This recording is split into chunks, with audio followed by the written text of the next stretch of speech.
नमस्कार दोस्तों, कैसे हैं आप। साथियों, हम सभी जानते हैं कि राम भक्त हनुमान जी रामायण में बहुत महत्वपूर्ण और मुख्य पात्र रहे हैं।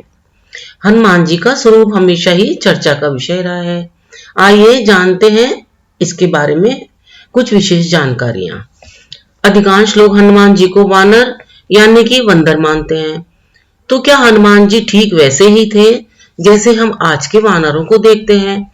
अगर ऐसा हम मानते हैं तो फिर आज के वानर हनुमान जी की तरह ही इंसानों की भाषा क्यों नहीं बोल सकते, पहाड़ क्यों नहीं उठा सकते, ये बंदर समुद्र भी पार नहीं कर सकते, अपने शरीर को छोटा बड़ा भी नहीं कर सकते हैं। यही कुछ विचारवान तार्किक लोगों का मानना है कि हनुमान जी वानर नहीं थे, बल्कि ये वानरों के एक कबीले से थे जो वानरों की तरह दिखते थे, पर थे ये सभी इंसान। कुछ ने वानर शब्द का संधि विच्छेद करा और कहा वन प्लस नर, मतलब कि वन में रहने वाला नर। अगर हम ये माने कि ये वन में रहने वाले नर ही थे, तो फिर ये विचार आता है कि ऐसा कौन सा नर है जो पहाड़ को उठा सकता है, समुद्र को पार कर सकता है और अपना रूप भी छोटा बड़ा कर सकता है। और अगर ये मान भी ले कि ये नर थे, तो फिर रावण ने हनुमान जी की पूंछ में आग कैसे लगाई? क्योंकि वन में रहने वाले नर की पूंछ तो नहीं होनी चाहिए। अब दोनों ही बातों का कि हनुमान जी को आज जैसा बंदर कहने और वन में रहने वाला नर कहने वालों का कोई सही जवाब नहीं बनता है। लेकिन यह भी सही है कि हनुमान जी, सुग्रीव जी, बाली, अंगद ये सभी बंदर ही थे, क्योंकि इनकी पूंछ भी थी। पर ये आज जैसे साधारण बंदरों की तरह नहीं थे।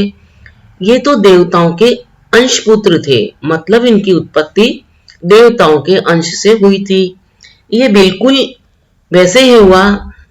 हम इसे ऐसे समझें जैसे भगवान विष्णु जी ने कभी मत्स्य, कभी वराह, कभी कछुए का शरीर धारण किया था, लेकिन वास्तविक रूप में तो वे विष्णु जी ही थे। शरीर धारण कर लेने से वो साधारण कछुआ, मछली या फिर वराह नहीं हो जाते या नहीं माने जा सकते, क्योंकि उनकी शक्ति, बुद्धिमता तो उनमें भगवान की ही होती है।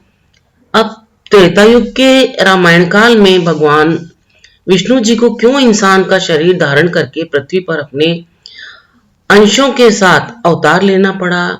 उसी दौरान सभी देवताओं को वानर रूप में पृथ्वी पर आकर अपने अंश से हनुमान जी, सुग्रीव जी, बाली, अंगद, नील, जाम्बन जी आदि को अपने अंश पुत्रों के रूप में उत्पन्न करना पड़ा।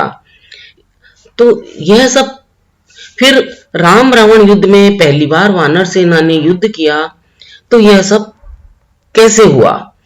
इसी घटनाक्रम से संबंधित 3 कथाएं रामायण में वर्णित है कि ऐसा क्यों हुआ। पहली घटना जो बताई गई है वह यह है कि कार्तिकेय के जन्म से पहले जब भगवान शिव और माता पार्वती के मिलन में देवताओं ने अचानक से उनसे मिलने पहुंचकर अवरोध उत्पन्न कर दिया था, इससे माता पार्वती को अच्छा नहीं लगा।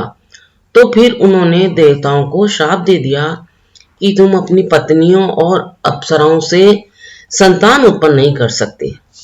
तो दूसरी घटना तब हुई जब रावण कैलाश पर्वत पर पहुंचा, तो वह अपने वहां पर पहुंचकर नंदी ने रावण को आगे बढ़ने से रोक दिया, क्योंकि उस समय भगवान शंकर तपस्या में लीन थे।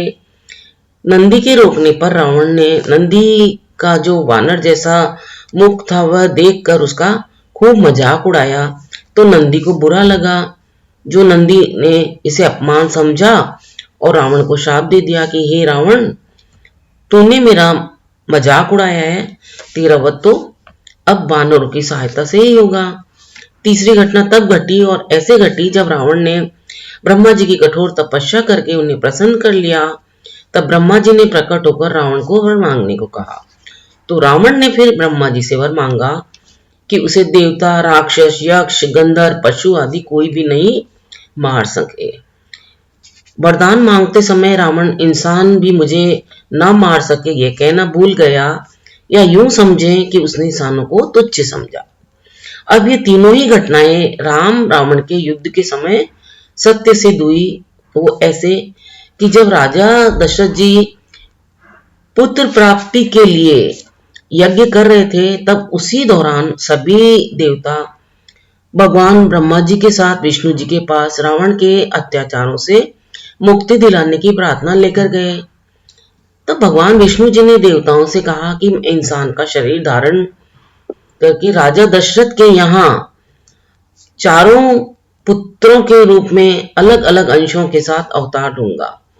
तो राम, लक्ष्मण, भरत और शत्रुघ्न ये सब भगवान विष्णु के अलग अलग अंशों के अवतार थे। इस तरह से भगवान विष्णु जी ने इंसान का शरीर धारण करके राम के रूप में अवतार लिया। इस हिसाब से श्री राम जी थे तो इंसान ही, लेकिन वे साधारण या आम इंसानों से बिल्कुल एकदम अलग थे। कहते हैं कि उनकी पलकें भी नहीं झपकती थी जैसे देवताओं की नहीं झपकती है, और भी कई ऐसे असाधारण विशेषताएं उनमें थी जो उन्हें साधारण इंसान से अलग करती थी और उन्हें देवता साबित करती थी। अब बात करते हैं दूसरे देवताओं की। तो सभी देवताओं को ब्रह्मा जी ने तब पृथ्वी पर बंदरों का शरीर धारण कर अपने अंशपुत्रों को जन्म देने को कहा, जिनके शरीर बंदरों और रीछ के थे, पर वास्तव में वे थे देवताओं के अंशपुत्र। हनुमान जी की माता अंजना असल में एक पुंजिस्ला नाम की अप्सरा थी, जिससे वायुदेव ने अपने अंशपुत्र के रूप में बंदर का शरीर देकर हनुमान जी को जन्म दिया था। इसी प्रकार सुग्रीव सूर्य के अंशपुत्र थे, बाली इंद्र के अंशपुत्र थे, वहीं नील अग्निदेव के अंशपुत्र थे। जामवंती जो कि ब्रह्मा जी के अंशपुत्र थे, जिनका शरीर रीछ जैसा तो था, पर वे ब्रह्मा जी के अंश से उत्पन्न उनके पुत्र थे। इसीलिए ये सभी साधारण रीछ या वानर नहीं थे जैसे कि हम अभी देखते हैं, उनसे एकदम बिल्कुल अलग थे। ये देवताओं की तरह ही इंसानों की भाषा बोल सकते थे, देवताओं की तरह ही हवा में उड़ सकते थे, देवताओं की तरह ही रूप भी बदल सकते थे, और तो और ये देवताओं की तरह बहुत ही अधिक शक्तिशाली भी थे। लेकिन इनका शरीर बंदर वाला ही था, क्योंकि ब्रह्मा जी द्वारा वरदान लेते समय रावण ने यही कहा था कि इंसानों से, जीवों से नहीं मारा जाए, क्योंकि उन्हें रावण तुच्छ समझता था। तो रावण वध के लिए स्वयं भगवान विष्णु के साथ अन्य देवताओं को भी माता पार्वती द्वारा देवताओं के दिए गए श्राप के अनुसार कि वे देवता कभी भी अपनी पत्नियों या अप्सराओं से संतान उत्पन्न नहीं कर सकते, जैसा इस वीडियो में पहले जिक्र किया गया है। तो इन्हीं सब बातों के घटनाक्रम को सत्य सिद्ध करने के लिए ही देवताओं ने राम रावण युद्ध में अपने अंशपुत्रों के रूप में वानर रीछ को जन्म दिया। ये युद्ध देवताओं के अंशपुत्रों और राक्षसों के बीच में हुआ था, क्योंकि सिर्फ राम जी और उनकी बाई ही विष्णु के इंसानी अवतार के रूप में इंसान का शरीर लेकर आए थे। बाकी सभी देवता बंदर, भालू व देवताओं के पुत्र थे। जैसे ही राम राज्य की स्थापना हुई और रावण का वध हुआ, हनुमान जी, जामवंती, दिन और मयंद को छोड़कर सभी विष्णु रूप श्री राम जी के साथ वैकुंठ या फिर स्वर्ग को चले गए। इन्होंने अपना बंदर शरीर छोड़ दिया और वापस देवताओं का शरीर धारण कर लिया।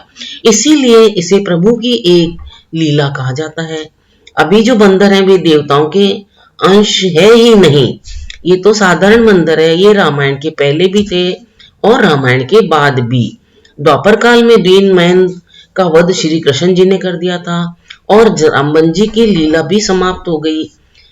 सिर्फ हनुमान जी रह गए थे, जो आज भी बानर के शरीर में देवताओं के अंश पुत्र हैं और वे चिरंजीव हैं। द्वापर युग में युधिष्ठिर जी जब वनवास काल में थे, तब उनको कोई बंदर इंसान की आवाज में बात करता नहीं दिखा, क्योंकि उस वक्त तक हनुमान जी को छोड़कर बाकी सभी बंदर सामान्य बंदर ही थे।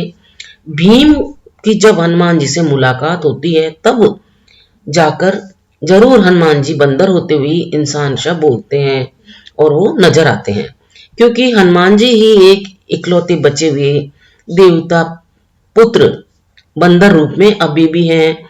उनको चिरंजीव रहने का आशीर्वाद जो दिया था माता सीता ने।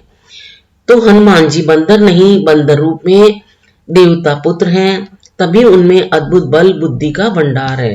दोस्तों, आपको ये जानकारी कैसी लगी, हमें अपने विचार कमेंट करके अवश्य बताएं। जानकारी अच्छी लगी हो तो इसे आगे शेयर अवश्य करें, वीडियो को सपोर्ट करें। अगर आप ये चैनल में पहली बार वीडियो देख रहे हैं या सुन रहे हैं तो साथ ही मेरे इस चैनल को सब्सक्राइब भी कर लें, ताकि इन्हें नई नई जानकारियां आप तक अतिशीघ्र पहुंच सके। अपना अमूल्य समय देकर वीडियो देखने के लिए आपको बहुत बहुत धन्यवाद।